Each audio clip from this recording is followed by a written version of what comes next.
alam dunia beki keeng loba jalma nu malaweng nu doraka beki anteng kana ibadah temayeng.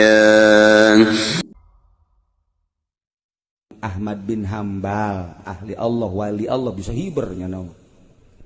madzhabul arba'ah kabeh bisa hiber nyana ngadoa ka Gusti Allah ya Allah ya Rabbi abdi mah mun maot embung dicabut ku malakal maut abdi mah hayang dicabutna langsung ku Gusti bae geus bae Gusti ja abdi geus deukeut jasa jeung Gusti mun abdi maot iraha bae abdi mah hayang langsung dicabutna ku Gusti nu bogana embung ku malakal maut sakitu pamenta abdi mah Gusti menta dikabul pamenta abdi sakali deui abdi mun maot menta dicabut aku Gusti ulah ku malakal maut sallallahu alaihi wasallam alhamdulillah teu keubel nya neureub sare ngimpi kapanggih jeung aki-aki tapi aki-akina ngabogaan tanda bagus kasep seungit Waalaikumsalam saha ieu abdi malakal maut aya naon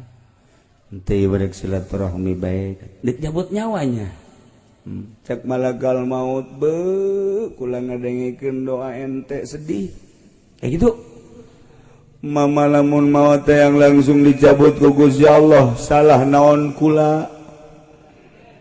mage mung dicabut ku kula kula ngadengikeun cek nyana sedih jasa emang kula pun boga salah naon make jeung embung dicabut ku kula eta kunaon cek Imam bin Hambal Ahmad bin Hambal bejana dicabut ku ente mah nyeri cek nyana tu kula mah datang teh ka macem-macem jelema beda lamun ka datang ka ahli Allah atuh nyabutna lalaunan ditanya heula jeung lalaunan supaya ulah nyeri dititana kitu ku Gusti Allah lamun bangsa calon lurah mah toh asupkeun deui kotek bangsa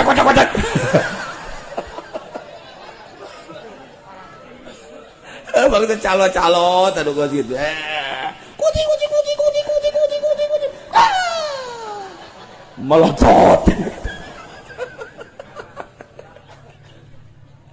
lamun teu tobat tobat teu bangsa ka kiai mah lalaunan nyabutna ge masyaallah set kadele semu rada nyerieun diantengkeun kecabut deui insyaallah kadele ku malakal maut henteu muji kena muji heula cabut ieu teh sabarangan atuh ngeunaheun cek malakal cek aki-aki teh atuh ngeunaheun oh kitu nya tuh ulah sok aju embung ku kula emang kumaha gitu cek nya kusuk kula boga dosa naon sakitu batur wa ieu urang nyaritakeun ngimpi Imam Syafi'i kapanggihna ngimpi jeung Allah Imam Malik kapanggih ngimpi jeung Allah Imam kitu Ahmad bin Hambal ngimpi kapanggih jeung Allah aya Haji Pendi ngimpi kapanggih jeung kunti anak budak masyaallah kunaon eta hate itulah para jamaah kaum muslimin wal muslimat rahimakumullah nah ujung-ujungna urang kabehan nu masantren salafi nu masantren modern nu henteu masantren nu jadi pejabat, nu jadi petani, nu jadi pedagang, nu jadi pegawai, nu henteu jadi nanaon, tetep ujung-ujung nama geus datang kana ajalna maut. Mantap, geus puguh nu masantren mah keur menempuh hiber menuju Allah.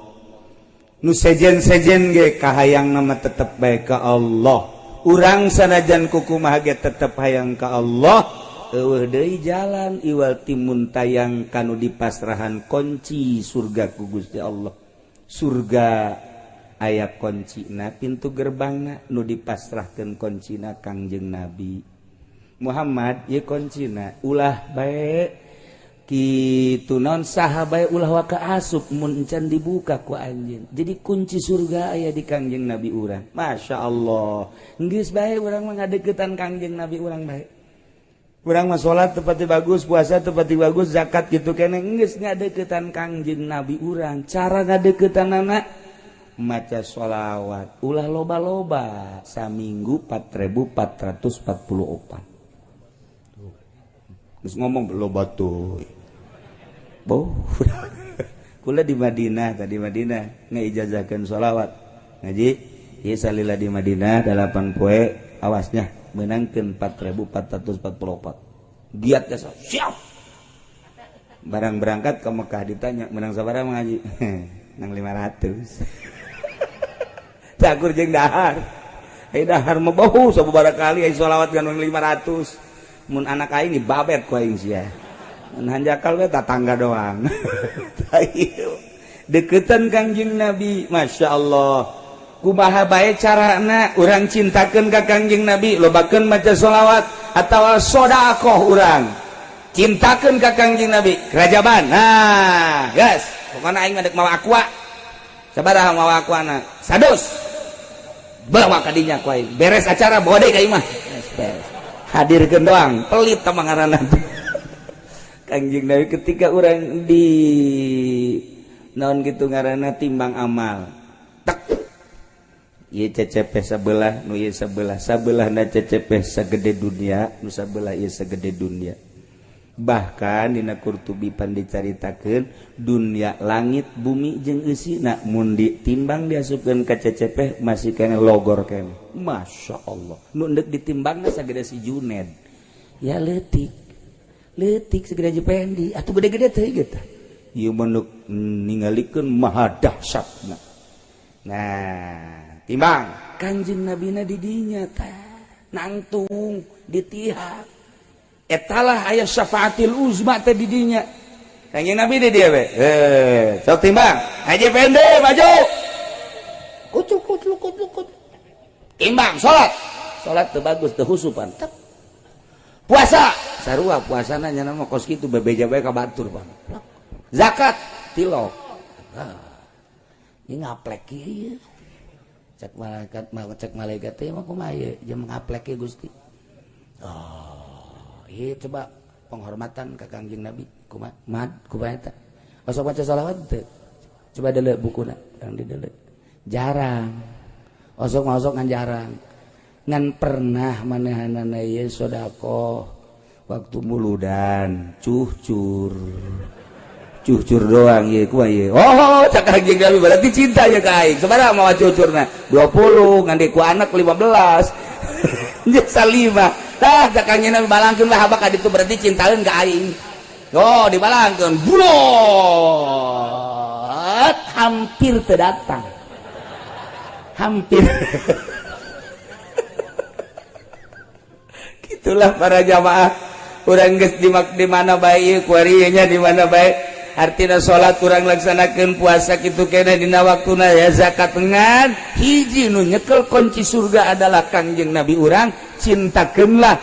diri urang ka Kangjeng Nabi urang Kangjeng Nabi Muhammad sallallahu alaihi wasallam ieu urang kumpul di dieu karena cinta ka Kangjeng Nabi urang ke maulidan cinta ka Kangjeng Nabi urang ngayakeun marhaba cinta ka Kangjeng Nabi boh urang lamun ngadenge abuya baheula mun marhabanya nu malam Jumat wah kenceng jasepan marhabana ge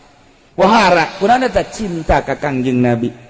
urang ge mantak naon marhaba cintakeun ka Kangjeng Nabi wajan Muhammadiyah ngabidah ge los kajeun aing mah marhaba bae maka mun aya Muhammadiyah sisi imah urang geus urang marhaba di sisi imahnya nah habak geus lah